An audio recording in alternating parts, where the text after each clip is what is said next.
Anantapuram AP ప్రజలకి నమస్కారం। ఈ రోజు జరుగుతున్న ఈ ప్రజా దోపిడీలో ఈ ప్రజాస్వామ్యంలో మానవునికి కావాల్సినది రెండిటి, ఒకటి వైద్యం, రెండోది విద్య।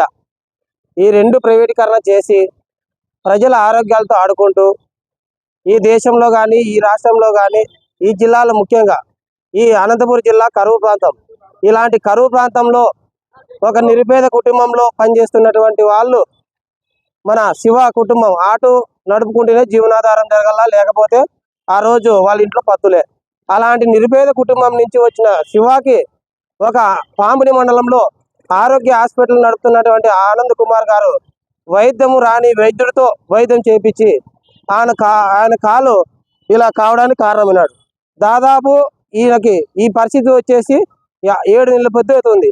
7 నెలల పొద్దు అయితే కూడా ఇప్పటి వరకు కూడా ఏ ఆఫీసర్ కానీ స్పందించలేదంటే మన దళిత లీడర్లు ఏంటి మన ఓబులేశ్ అన్న గారు పలుమార్లు కలెక్టర్ గారు అర్జీలు ఇవ్వడం జరిగింది। మరి కలెక్టర్ గారు డిహెచ్ఓ గారికి మళ్ళీ పిలిచి వార్నింగ్ ఇచ్చారా, లేదా డిహెచ్ఓ గారు ఈ లంచాలు తింటూ అంటే ఎవరైతే వైద్యం నడుపుతున్నట్టు ప్రైవేటీకరణ అంటే హాస్పిటల్ అసోసియేషన్లు ఉన్నారో వాళ్ళలో ఒక నంబర్ అంట ఈ ఆనంద్ కుమార్। అలా ఆయన రాజకీయ పలుకుబడి ఉపయోగించి ఎవరిని ఎక్కడెక్కడ ఏమైనా అంటే ఆర్థికంగా లావాదేవీలతో రాజకీయంగా కట్టివేసి ఈ ఉద్యోగస్తులను కూడా ముందుకు పోకోకుండా చేస్తూ కూడా ఇంత దౌర్జన్యం చేస్తున్నాడంటే మేము ఎంత ఎన్నుకబడి ఉన్నాము, అనంతపురం జిల్లాలో ఎంత కరువు పడినాము, మా లాంటి నిరుపేద కుటుంబాలకి ఏం న్యాయం జరుగుతుందనేది ప్రతి ఒక్కరూ తెలుసుకోవాలి।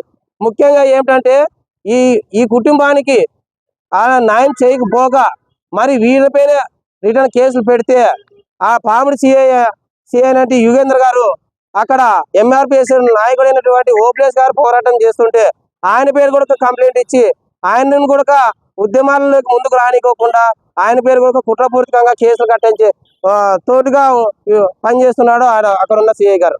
మరి ఇలా ప్రతి ఒక్కరూ నిరుపేదలో కాకుండా మొత్తం అంతా ఉన్నత వర్గాలకే పెత్తందారులకే సపోర్ట్ చేస్తుంటే నిరుపేద కుటుంబాలకి రక్షణ ఎక్కడుందని చెప్పేసి మేము ఈ ప్రజా సంఘాల ఆధ్వర్యంలో మేము ప్రశ్నిస్తున్నాం।